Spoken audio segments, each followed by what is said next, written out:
Good morning, it's Tamika Chambers here with another episode of the Seeds We Plant series. Today is October 24th, Thursday, and I try to record on Wednesday the thought for the day. No pre recording, no notes or anything, but the main reason that I bring that up, that I didn't record yesterday, Wednesday, or send this out is because I've been helping my mother. Our grandmother was in the hospital. My grandmother was in the hospital, and she transitioned to the nursing home. So I've been assisting her with that. And as you know, that I do believe that family comes first. That's one of the reasons why I am doing create a generational love cycle, because family is at the center of the the world, as far as the consciousness, that we have individuals, right, our own thoughts, our own beliefs, and then we have the family that branches out, and we have other families that feed into this consciousness. So family is important to me. And thankfully, right now, my grandmother is adjusting to her new environment. So, if any of you guys have ever had to deal with that, I definitely pray for guidance and comfort and peace. And rest is essential, because even though you may not feel physically tired, mentally you're using a lot of mental power in that, talking to the right people, asking the right questions, and just putting your emotions and feelings to the side to do what's right for the people that you love, or at least to believe that you're doing the right thing. So today I am talking about success. And when you look at the world, and we have violence in many forms, uh, robbery. We have sabotage, actions that often still take place. We have where people are slandering others or saying negative things about them, hurtful things about them. Even when you think about the election, and you just really want someone who's going to be there and really put the people's best as a priority. And I know it, and I can only imagine how that must be when I bring up being president. But it's not just in the presidency that we're hearing a lot of, rumors and negative information and things that are untrue. But it's in the world too, right? So this is feeding into that. And the question is stemming from that I want to put out there is that, what are we teaching our children about success? How does the success look? Do we talk to them about their gifts, their talents? I mean, we know that's going on in the world. I was just reading about Simone Biles, and I'm trying to remember if that is her name, her last name now, but Simone, the gymnast, and just reading about her and her some of her journey, and the things that she dealt with, just being a great athlete, and the negative things that she's heard, the people that have said about her. And what do we tell our children about success? What do we tell them when other people have achieved maybe the success that we wanted? I believe that we're all on our individual journey. We all have unique talents, abilities, experiences that intertwine with our, that's part of our purpose, that works together with defining, with helping us to see our part in this world, that everybody has their unique role, and there's no need to be jealous. And one of the things that I read in her book, it's We Go High, I believe. And I read in the book that she is only competing with herself.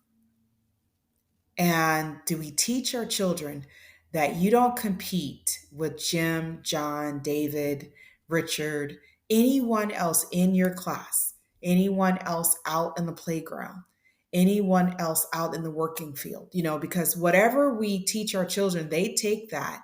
Are their guardians, their spiritual guardians, and we are to train them in how they should go. And when they're old, that's often what they lean on, that teaching, unless they have taken the initiative to really assess that teaching and see if it's appropriate, unless they have sought the true way or the right way in doing things, right thoughts, right actions. You've heard of those, those I believe 7 8 principles when we think about Buddhism. But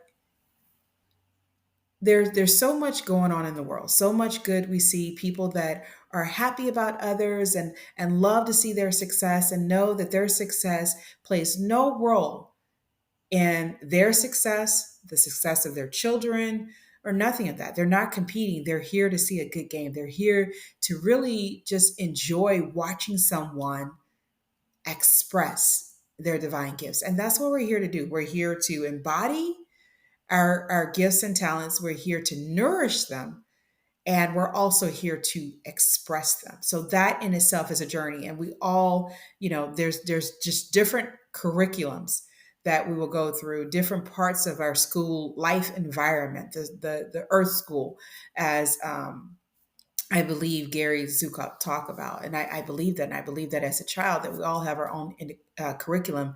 And when I was a girl, I felt like, when I thought, and it was fresh in my mind, that life we'll get tests in life, and it's about you know bringing out the best in us, and really I said it was building our character, but actually it's bringing out who we are at the core, right? Because we're made in love, I believe, and that every virtue that we speak of, kindness, um, joy, appreciation, are all part of our spiritual genetic makeup.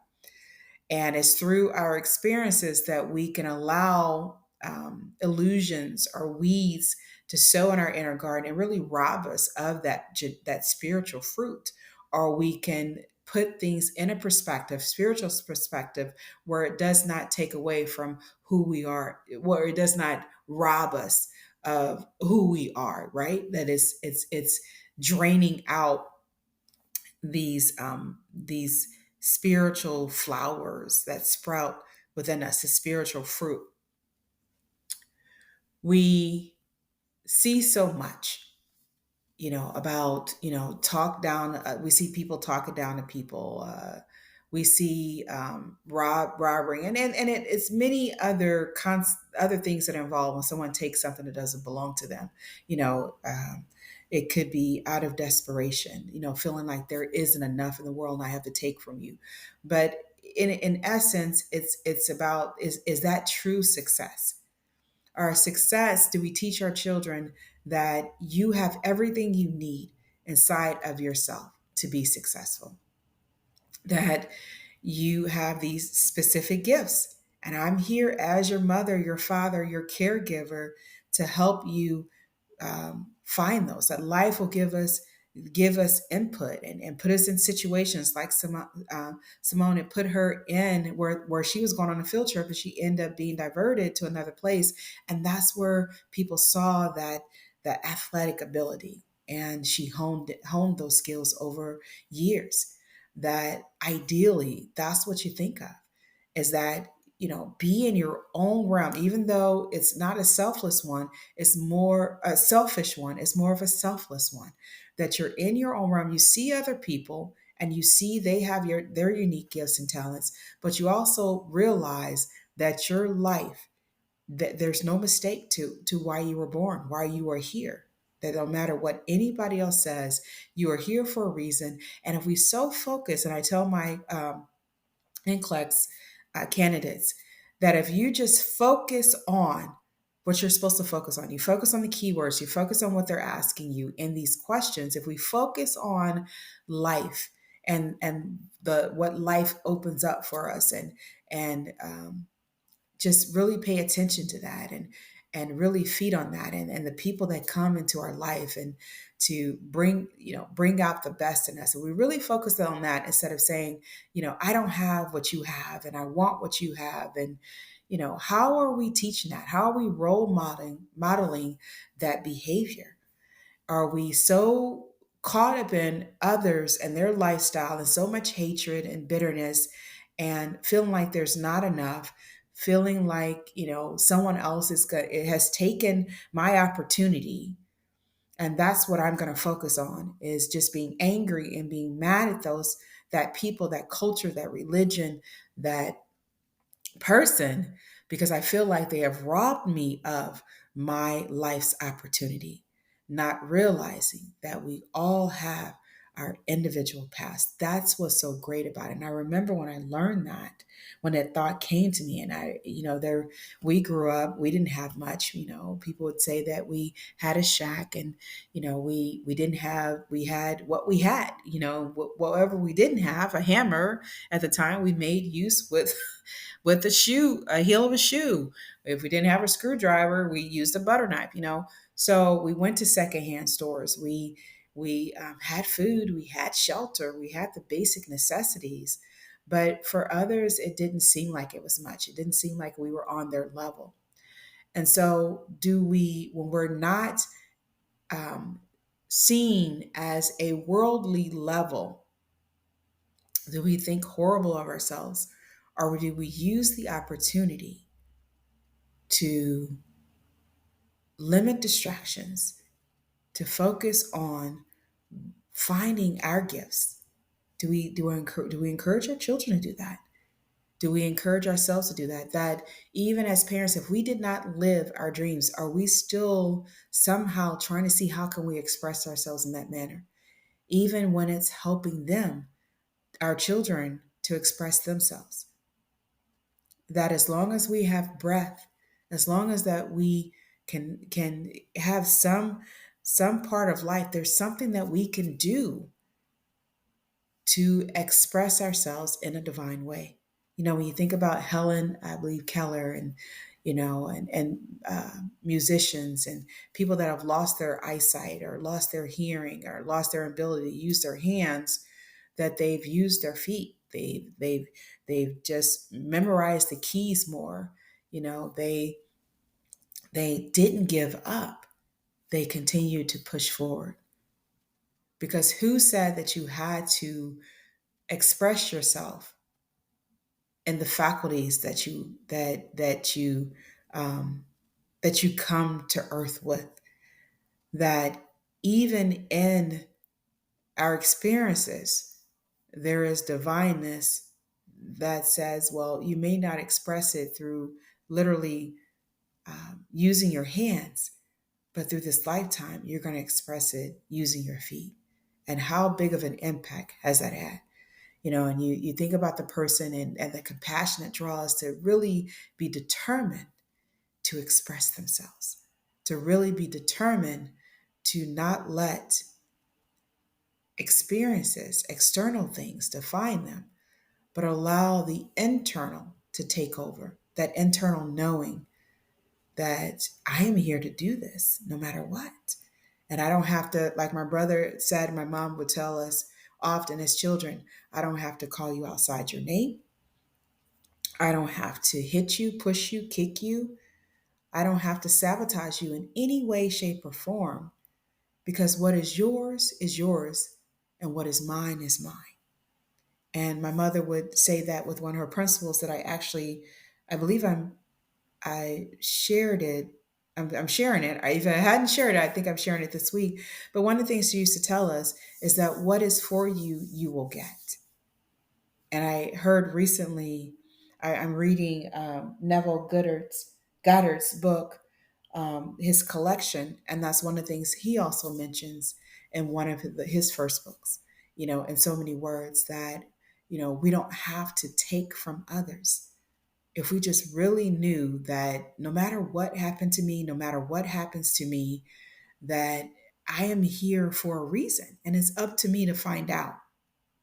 I'm not here to live anybody else's life, and that external circumstances do not define me. Isn't that amazing? When you think about God is within us and how we are here to co create, to reflect the truth, to be a microcosm of this macrocosm that created everything, and how he puts himself through us in circumstances, being father, not having a biological father, father going through, alcoholism, having misuse of your bodies by, family members or whoever, uncles, aunts, and coaches, and whoever, being abused, neglected, um, being a certain color, a certain religion, having specific backgrounds, having a lisp, not having many friends, that he puts himself in these situations to say, I am greater than any experience that I can build, that I can think of, that I am greater. I am. And I was reminded about that. I think Louise Hay, James Allen, Neville Goddard, other people have said that. Dr. Wayne Dyer, I remember hearing that, him talking about that, but that I am. I am beyond this. I transcend this. And I tell you, I get chills as I speak of this. And if we really have that internal knowing that no matter what, as I've often said, experiences do not define me. And we have to catch ourselves. I caught myself yesterday, how negative thoughts start rolling in and going into your mind. And it's like, wait a minute, wait a minute. You have to pause and be a conscious, be aware, be awake to these thoughts that we can collect over the years that end up sprouting inside of our inner garden. This internal Garden of Eden, this internal peace that we all share, that we all have access to, that we all embody, and being able to reestablish the truth that is within us, reestablish this inner peace, this inner knowing, this inner joy, this inner compassion, this inner just of who I am. And so we must know, and we've heard it before, that external things do not define us, because we've seen it where people are externally prosperous, but internally they were withering away. And it is evidence of the many beautifully talented people that are no longer here with us. That to see that external is not the determinant of my success. My internal being is getting that right, because it's already said that we are here not to be harmed, but to prosper and to give us hope in a future, that we are to have an abundant life. But that abundant life, as we know of it, as the law of attraction, the law of vibration, as the internal, that our internal world is what is reflected in the external. This is Tamika Chambers with Create a Generational Love Cycle. We dismantle the cycle of pain by removing the thoughts that created it in the first place. That all of these illusionary thoughts, beliefs are there, but they do not provide a firm foundation. That our foundation often withers and falls when we experience certain circumstances, when we take what we see on the outside as our reality instead of the knowing that we have on the inside. And I think I know that we individually, everything happens on an individual level. And so important for us to take that time every day and as needed, as we feel an internal knowing, to really reach out and to really ask ourselves this question today: what does success mean to me? How can I become spiritually successful? And how can I help others that I care for, including children, do the same thing? 3 questions.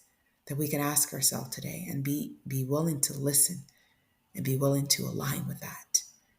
I do have my Notes on Life newsletter, empowering you to be you, that I will put in the link. Otherwise, make this lifetime great because you still can. Check out my Facebook Live on Mondays. Speaking of the barriers, speaking of the inner barriers that can hamper us from fulfilling our divine purpose. Talk to you guys soon.